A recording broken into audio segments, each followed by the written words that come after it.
नमस्कार, स्वागत है आप सभी का डीडी न्यूज के इस विशेष सांकेतिक भाषा के बुलेटिन में। आपके साथ मैं हूं संध्या शर्मा और मेरे साथ है मेरे सहयोगी शरद मुदगल। आइए बुलेटिन की शुरुआत कर लेते हैं हेडलाइंस के साथ। वित्त मंत्री निर्मला सीतारमण आज लगातार 9वां बजट पेश कर बनाएंगी नया रिकॉर्ड। बजट में प्रधानमंत्री के रिफॉर्म एक्सप्रेस को मिल सकती है नई रफ्तार।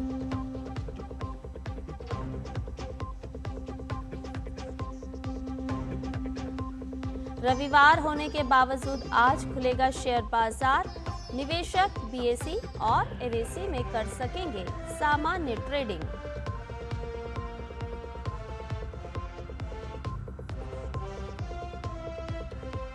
प्रधानमंत्री नरेंद्र मोदी आज पंजाब का करेंगे दौरा।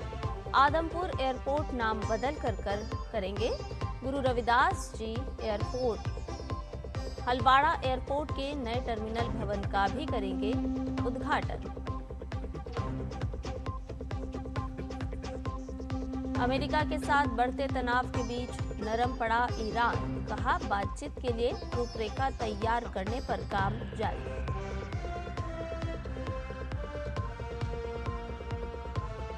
अंडर 19 क्रिकेट विश्व कप में आज सुपर 6 मुकाबले में भारत और पाकिस्तान होंगे आमने सामने। दोनों टीमों की सेमीफाइनल में जगह बनाने पर होगी नजर।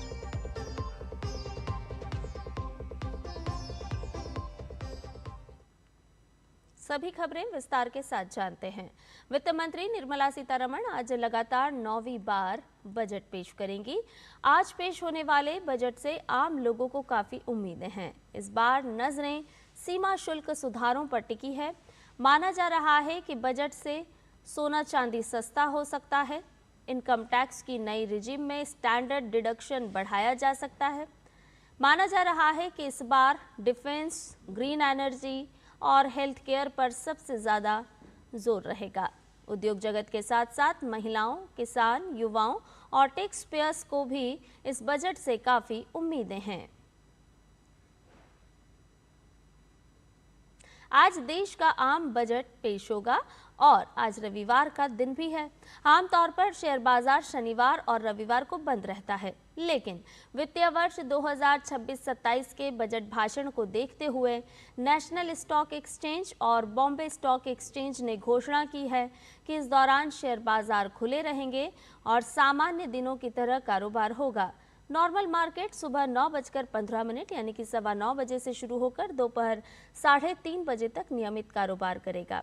इतिहास में इससे पहले केवल एक बार रविवार को भी शेयर बाजार में कारोबार हुआ था।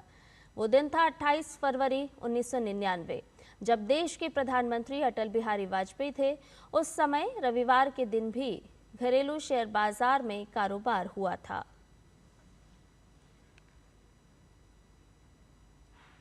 प्रधानमंत्री नरेंद्र मोदी आज पंजाब के दौरे पर रहेंगे। संत गुरु रविदास जी की 649वीं जयंती के अवसर पर प्रधानमंत्री जालंधर के आदमपुर एयरपोर्ट का नाम बदलकर गुरु रविदास जी रखेंगे।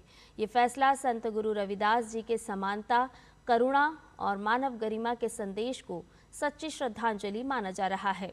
साथ ही लुधियाना के हलवाड़ा एयरपोर्ट के नए टर्मिनल भवन का उद्घाटन भी प्रधानमंत्री करेंगे। अत्याधुनिक सुविधाओं से लैस ये सिविल एनक्लेव लंबे रनवे के साथ विकसित किया गया है, जिससे अब यहां A320 जैसे बड़े विमान उतर सकेंगे। इससे पहले लुधियाना में केवल छोटे विमानों का संचालन संभव था, लेकिन अब हलवाड़ा एयरपोर्ट के शुरू होने से औद्योगिक और कृषि क्षेत्रों को सीधा लाभ मिल सकेगा।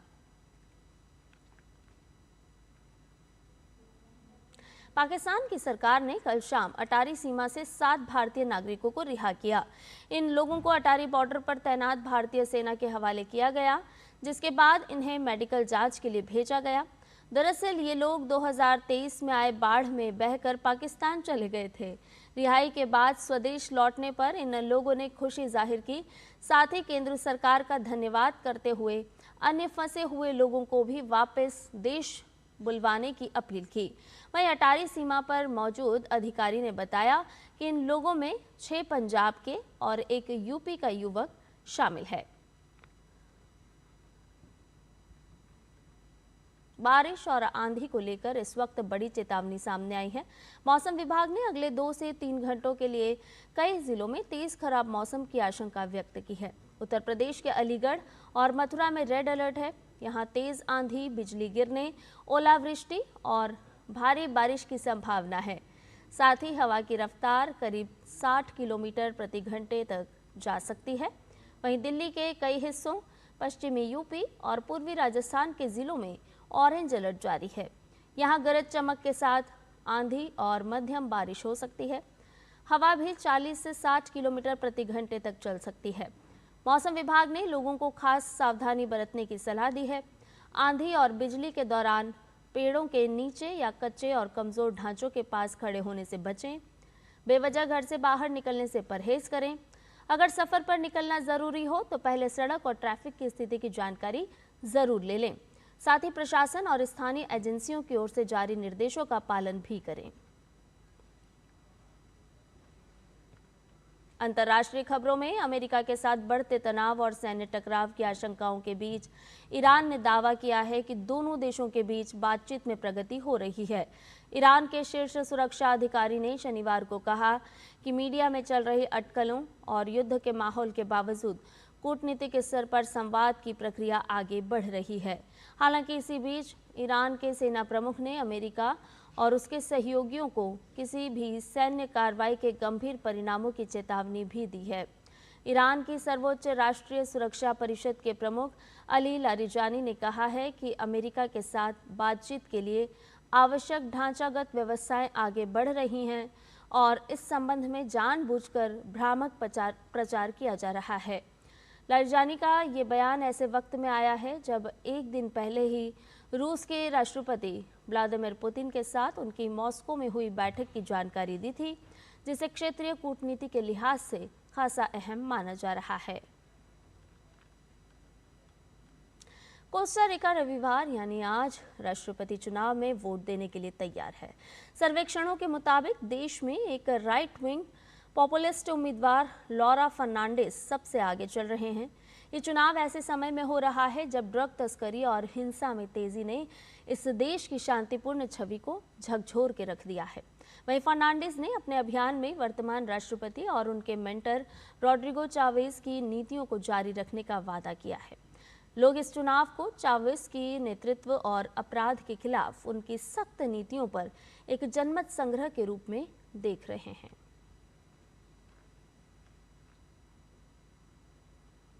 खेल की खबरों में अंडर 19 क्रिकेट विश्व कप में आज सुपर 6 के मुकाबले में भारत और पाकिस्तान आमने सामने होंगे। दोनों टीमों की नजरें सेमीफाइनल में जगह बनाने पर है। अगर पाकिस्तान की टीम ये मुकाबला हार जाती है तो टीम इंडिया सीधे सेमीफाइनल में पहुंच जाएगी और पाकिस्तान की टीम प्रतियोगिता से बाहर हो जाएगी। भारतीय टीम का अभी तक अंडर 19 विश्व कप में अजय अभियान देखने को मिला है, जिसमें भारत ने 4 मैच खेले हैं और सभी को जीतने में कामयाबी रही। वहीं पाकिस्तान टीम ने भी 4 मैच खेले हैं, लेकिन सिर्फ 3 मुकाबले जीतने में कामयाब रही। एक मैच में पाकिस्तान को हार का सामना करना पड़ा है।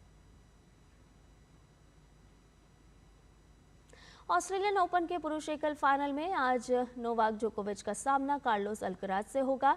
दोनों ही खिलाड़ियों के पास ये मैच जीतकर इतिहास रचने का मौका है। जोकोविच की नज़र ये खिताब जीतकर रिकॉर्ड 25वां ग्रैंड स्लैम अपने नाम करने पर है। फाइनल जीतने के साथ ही जोकोविच 25 ग्रैंड स्लैम जीतने वाले दुनिया के पहले टेनिस खिलाड़ी बन जाएंगे। फिलहाल वो 24 ग्रैंड स्लैम के साथ मार्गरेट कोर्ट की बराबरी पर हैं। नोवाक जोकोविच ने सेमीफाइनल में 2 बार के डिफेंडिंग चैंपियन यानिक सिनर को एक कड़े मुकाबले में मात दी थी। 2024 में विंबलडन के फाइनल में पहुंचने के बाद ये पहला मौका है जब जोकोविच ने किसी ग्रैंड स्लैम के फाइनल में स्थान बनाया है। वहीं 22 साल के कार्लोस अल्कराज अगर फाइनल जीतते हैं तो वो करियर स्लैम पूरा करने वाले सबसे कम उम्र के खिलाड़ी बन जाएंगे। दुनिया के नंबर 1 टेनिस खिलाड़ी अल्कराज ने सेमीफाइनल में अलेक्जेंडर ज़्वेरेव को कड़े संघर्ष के बाद हराया था। ये मुकाबला 5 घंटे 27 मिनट तक चला था। और इसके साथ ही हमारे इस विशेष सांकेतिक भाषा के बुलेटिन में फिलहाल के लिए इतना ही। मुझे और मेरे सहयोगी शरद मुदगल को दीजिए इजाजत। नमस्कार।